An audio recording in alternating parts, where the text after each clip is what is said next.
तो hello traders, कैसे हो? आई होप आप सब लोग सही होंगे। देखो, बहुत सारे लोगों को ना सेक्टर रोटेशन के बारे में डाउट होता है। उन लोगों ने सुना तो है, लेकिन उन लोगों को ना डीप नॉलेज नहीं होता है, उन लोगों को पता नहीं होता है। ठीक है। और कुछ लोग कमेंट भी कर रहे थे कि सेक्टर रोटेशन के बारे में बताओ। ठीक है। तो चलो, आज इस वीडियो में हम सेक्टर रोटेशन के बारे में बताएंगे। ठीक है, डीपली जितना इजी तरीके से हो सके मैं आप लोगों को समझाने की ट्राई करूंगा, और सेक्टर रोटेशन के थ्रू कैसे ट्रेड किया जाता है। ठीक है, और क्या सच में जो लोग बोलते हैं कि सेक्टर रोटेशन को सीखो उसके बाद ट्रेड करो तो इजी हो जाता है, क्या सच में ऐसा होता है? क्या सच में सेक्टर रोटेशन को जान के ट्रेड करना इतना इजी है? मैं ये सब आप लोगों को ये वाले वीडियो में बताऊंगा। ठीक है, तो वीडियो को लास्ट तक जरूर देखना, और अगर वीडियो इन्फॉर्मेटिव लगा तो वीडियो को लाइक जरूर करना। ठीक है, ये सब तो बताऊंगा ही। लास्ट में आप लोगों को मैं एक ट्रेडिंग व्यू का इंडिकेटर बताऊंगा जो फी में है, उससे आप लोग डायरेक्ट जो लीडिंग सेक्टर है वो आप लोग एक ही क्लिक में देख पाओगे। ठीक है, तो वीडियो को लास्ट तक जरूर देखना। तो चलो, पहले हम सेक्टर रोटेशन क्या है वो समझते हैं। ठीक है, देखो, जो इकोनॉमी है ना वो एक साइकिल में मूव करते हैं। ठीक है, जस्ट लाइक सीजन। जैसे कि आप लोग अभी समर सीजन चल रहा है, ठीक है, उसके बाद विंटर आएगा। ठीक है, उसके बाद समर विंटर, ऐसे जो एक साइकिल होता है ना, वो साइकिल की तरह ये हमारा इकोनॉमी भी एक साइकिल की तरह चलता है। और टिपिकली ये जो साइकिल है ना, ये साइकिल में 4 की फेजेस होता है। ठीक है, तो एक एक करके वो की फेजेस को समझेंगे। ठीक है, देखो, सबसे पहले आता है एक्सपेंशन। ठीक है, उसके बाद आता है पीक, उसके बाद आता है कॉन्ट्रेक्शन, उसके बाद रिकवरी।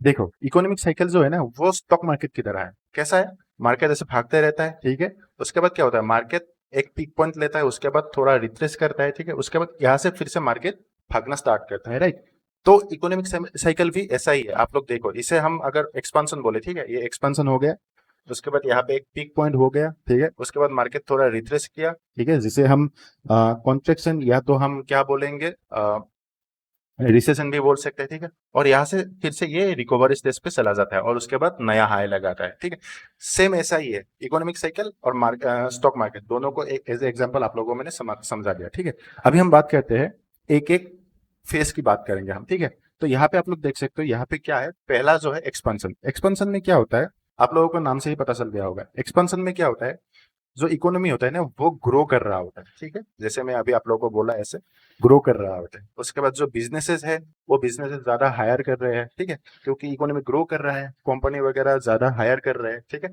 उसके बाद कंज्यूमर जो डिमांड है वो भी राइजिंग पे होता है। राइट, ये हो गया एक्सपेंशन। ओके, उसके बाद आता है पिक पॉइंट। ठीक है, ये पिक पॉइंट हो गया, क्योंकि ऐसा भाग रहा है तो उसके बाद उसको तो रुकना ही है ना। तो ये जो रुकेगा ना, ये पीक पॉइंट, ये पीक पे क्या होता है, ये जो हमारा ग्रोथ चल रहा था ना, ये जो ग्रोथ चल रहा था, ठीक है, ये जाके थोड़ा स्लो डाउन हो जाता है ना। और उसके बाद क्या होता है, जो इन्फ्लेशन है, इन्फ्लेशन का खतरा भी यहाँ पे बना रहता है। ठीक है, कि हाँ यहाँ से इन्फ्लेशन आ सकता है। ओके, उसके बाद क्या होता है, जो मार्केट है वो ओवर हीटेड रहता है। राइट, तो उसके बाद हमारा 2 पॉइंट हो गया, एक्सपेंशन पीक हो गया। उसके बाद क्या आना है, उसके बाद आना है कॉन्ट्रेक्शन या तो रिसेशन। ठीक है, तो यहाँ पे एज अगर हम स्टॉक मार्केट के भाषा में समझे तो यहाँ पे क्या होगा, यहाँ पे आपका रिट्रेसमेंट होगा। ठीक है, तो जिसे हम कॉन्ट्रेक्शन भी बोलते हैं। तो यहाँ पे क्या होगा, जो इकोनॉमिक है पूरा स्लो डाउन हो जाएगा। ठीक है, ये तो आप सबको पता ही है, आप लोगों ने सुना ही है, रिसेशन रिसेशन रिसेशन। ठीक है, तो यहाँ पे क्या होता है, इकोनॉमी पूरा स्लो डाउन हो जाता है जिसे हम रिसेशन बोलते हैं। उसके बाद स्पेंडिंग जो है, स्पेंडिंग पूरा कम हो जाता है, क्योंकि लोगों के पास कुछ होता ही नहीं है खर्च करने के लिए। ठीक है, उसके बाद होता है हायर एम्प्लॉयमेंट। ठीक है, आप लोगों ने सुना ही होगा, ये कंपनी ने ले ऑफ कर दिया, वो कंपनी ने ले ऑफ कर दिया। ठीक है, तो यहाँ पे ले ऑफ चलते रहता है। ठीक है, तो हायर एम्प्लॉयमेंट हो जाता है, जो कंपनी वगैरह होते हैं वो लोग क्या करते हैं, लोगों को निकलना स्टार्ट कर देते हैं। ओके, उसके बाद क्या होता है, उसके बाद यहाँ से मार्केट फिर से रिकवरी मोड पे आ जाते हैं। दैट मीन्स क्या होता है, जो जो इस टाइम पे चल रहा था ना, ठीक है, ये जो एक्सपेंशन टाइम में चल रहा था, फिर से ये यहाँ से चलना स्टार्ट हो जाता है। मतलब जो खराब चीजें थे वो इंप्रूव होना स्टार्ट हो जाते हैं। ठीक है, जो बिजनेसेस थे जो लॉसेस में थे, जो खराब चल रहा था, वो फिर से बाउंस बैक कर जाता है। ठीक है, उसके बाद क्या होता है, लोगों का कॉन्फिडेंस, जो कॉन्फिडेंस हो वो बढ़ जाता है। कैसे, आप लोग स्टॉक मार्केट के हिसाब से ही देख लो, क्या होता है, मार्केट जाता है, भागते रहता है, सब भागते रहता है तो सब खरीदते हैं। ठीक है, उसके बाद क्या होता है, जब रिसेशन आता है, जब रिट्रेसमेंट आता है, तो लोग क्या करते हैं, बेचना स्टार्ट कर देते हैं, कॉन्फिडेंस लो एकदम गायब। ठीक है, आप लोग कोविड की एग्जांपल ही ले लो। ठीक है, उसके बाद क्या होता है, सब रिकवरी मोड पे जाते हैं, फिर से लोगों को कॉन्फिडेंस आ जाता है कि हाँ बहुत अच्छा चल रहा है मार्केट। तो ऐसा होता है। तो ये जो 4 फेजेस है ना, ये की फेजेस है हमारा सेक्टर रोटेशन का। ठीक है, अभी क्या होता है, ये जो की फेजेस है ना, हर एक फेज में, ठीक है, ध्यान से सुनना, हर एक फेज में एक विनिंग सेक्टर होता है, ठीक है। ये फेज में किसी एक सेक्टर क्या कर रहा होगा, लीड कर रहा होगा, ठीक है। उसके बाद क्या होगा, ये जो फेज आएगा उसमें किसी दूसरा सेक्टर लीड कर रहा होगा, ठीक है। उसके बाद ये फेज में दूसरा सेक्टर लीड कर रहा होगा, ठीक है। उसके बाद रिकवरी फेज में दूसरा सेक्टर लीड कर रहा होगा, ठीक है। तो यहाँ पे देखो ये क्या है, ये फेज है और यहाँ पे विनिंग सेक्टर है, ठीक है। जैसे कि मैंने बोला था हर एक फेज में एक अलग अलग विनिंग सेक्टर रहता है, ठीक है। तो यहाँ पे आप लोग इसे ध्यान से देख सकते हो। देखो जब एक्सपेंशन फेज होगा, ठीक है, एक्सपेंशन फेज में क्या क्या सेक्टर लीड कर रहा होगा, technology, capital goods, real estate, ठीक है। ये सब क्या होगा, ये बूम पे होगा, ठीक है, ये लीड कर रहा होगा, ठीक है। उसके बाद जब एक्सपेंशन हो गया ये स्टेज हमारा, ठीक है। उसके बाद जब पीक आएगा ना, पीक पे क्या होगा, पीक पे होगा एनर्जी, कोमोडिटीज, यूटिलिटीज, ये सब यहाँ पे बूम कर रहा होगा, ठीक है। तो लोग क्या करते हैं, जो बोलते हैं ना वो लोग किस सेक्टर रोटेशन के थ्रू वो लोग ट्रेड ले रहे हैं, तो उसमें क्या होता है, जब एक्सपेंशन फेज में होता है ना, वो लोग क्या करते हैं, ये जो सेक्टर है, सिर्फ इसी सेक्टर में वो लोग क्या करते हैं, ट्रेडिंग अपॉर्चुनिटीज ढूंढते हैं, ठीक है। उसके बाद क्या होता है, जब ये फेज आएगा ना, तो वो लोग क्या करेंगे, पैसा यहाँ से निकाल के ये सेक्टर में लगाने का स्टार्ट कर देंगे, ठीक है। सेम वैसे ही जब कंस्ट्रक्शन फेज आएगा, वो क्या करेंगे, ये जो चल रहा था ना, ये सेक्टर से निकाल के वो लोग क्या करेंगे, ये सेक्टर में लगा देंगे, ठीक है। देखो कंस्ट्रक्शन जो फेज आता है ना, उसमें क्या क्या विनिंग सेक्टर रहता है, हेल्थ केयर, कंज्यूमर स्टेपल्स, ठीक है। या आप लोग 2020 का आप लोग कोविड का टाइम आप लोग समझ लो, ठीक है। यहाँ पे क्या होता है, जब कोविड आया था ना, तो उसमें आप लोगों को पता ही है, जो फार्मा स्टॉक्स है वो बूम पे था, ठीक है।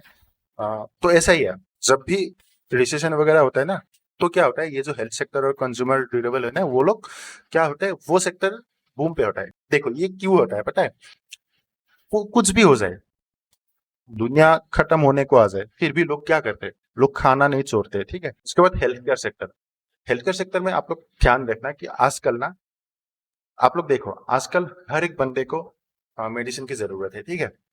चाहे वो छोटा बच्चा हो, चाहे वो बूढ़े लोग हो, ठीक है। तो हर एक लोग को यहाँ पे मेडिसिन की जरूरत होता है। तो कोविड के टाइम पे भी क्या हुआ था, हर एक बंदे को मेडिसिन की जरूरत हो गया था, ठीक है। तो उसमें क्या हो गया, जो फार्मा सेक्टर है वो बूम पे चला गया, ठीक है। तो ऐसा ही होता है, इसलिए हम हेल्थ केयर और कंज्यूमर को हम क्या बोलते हैं, डिफेंसिव सेक्टर भी बोलते हैं, क्योंकि दुनिया खत्म हो जाए, कुछ भी हो जाए, लोग खाना और मेडिसिन लेना नहीं छोड़ते, ठीक है। तो इसीलिए क्या होता है, जब भी ये रिसेशन वगैरह होता है, ठीक है, वो फेज में हेल्थ केयर और कंज्यूमर क्या होता है, बूम पे होता है। तो लोग ये सेक्टर में जो जो स्टॉक आते हैं उसमें ज्यादा फोकस करते हैं, ठीक है। उसके बाद तो आप लोगों को पता है, उसके बाद क्या है, रिकवरी। तो रिकवरी में क्या क्या सेक्टर विनिंग पे रहता है, इंडस्ट्रियल एंड फाइनेंशियल। देखो जब भी रिकवर होगा ना, तो लोगों के पास पैसा आएगा, लोगों के पास कॉन्फिडेंस आएगा, तो वो लोग क्या करेंगे, वो लोग पैसा एफडी कराएंगे, ठीक है, बैंक में रखेंगे, ठीक है, इंटरेस्ट के लिए। तो क्या होता है, जो फाइनेंशियल वगैरह होता है ना, फाइनेंशियल जो स्टॉक होता है, वो लोग वो स्टॉक क्या होता है, थोड़ा बूम पे चला जाता है, ठीक है। तो यही है हमारे क्या है, ये पूरा जो कॉन्सेप्ट है यही है सेक्टर रोटेशन, ठीक है। अब क्वेश्चन आता है, क्या सेक्टर रोटेशन सच में इतना इजी है कि हम सेक्टर रोटेशन के थ्रू ट्रेड करेंगे और पैसा कमाएंगे? नहीं, इतना इजी नहीं है। देखो आपको एग्जैक्ट पता होना चाहिए कि इस टाइम पे कौन सा फेज चल रहा है, ठीक है।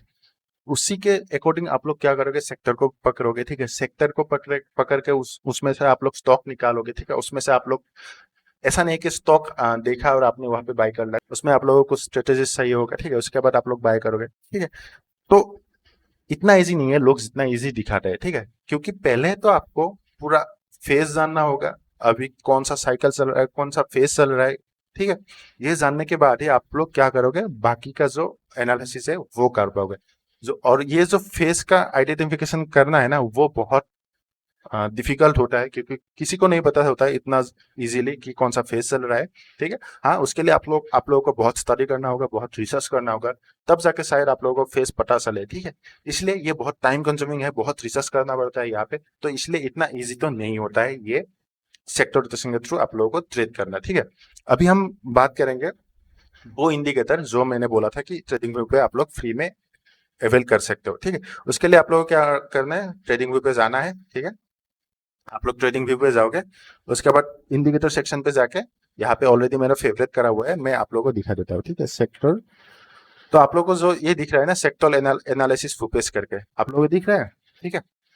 इसको आप लोगों को यहाँ पे क्लिक करना है, ओके। तो क्लिक करते ही आप लोग यहाँ पे देख रहे हो, यहाँ पे कुछ आ गया है, लिस्ट है ना। तो इसको मैं क्या करूंगा, थोड़ा सेटिंग्स पे जाके यहाँ पे पहले तो मैं इसको ये करूंगा, डार्क मोड को हटा देते हैं, ठीक है। उसके बाद अगर आप लोग देखो यहाँ पे अच्छे से दिख रहा है, ओके। उसके बाद मैं साइज को थोड़ा लार्ज कर दूंगा ताकि आप लोगों को अच्छे से समझ में आए, ठीक है। और इसके बाद टॉप राइट, इसको टॉप राइट ही रहने देते हैं, ठीक है। तो आप लोग देखो यहाँ पे क्या हो रहा है, आप लोगों को यहाँ पे क्या दिख रहा है, 1 वीक वर्सेस निफ्टी, ठीक है। तो ये क्या बताता है, जो निफ्टी के कंपैरिजन में ये सेक्टर कितना ऊपर गया है, ठीक है, निफ्टी के कंपैरिजन में, यहाँ क्योंकि यहाँ पे वर्सेस निफ्टी लिखा हुआ है, ठीक है। तो निफ्टी के कंपैरिजन में एक एक हफ्ते में, क्योंकि यहाँ पे 1 वीक लिखा हुआ है, इसलिए एक हफ्ते में ये सेक्टर कितना ऊपर गया है, ठीक है, कितना आउट परफॉर्म कर रहा है, ओके। और यहाँ पे आप लोग देख सकते हो रैंक, तो ये रैंक क्या है, अभी 1 नंबर पे, एक हफ्ते की बात कर रहा हूँ, ठीक है, ये एक हफ्ते की।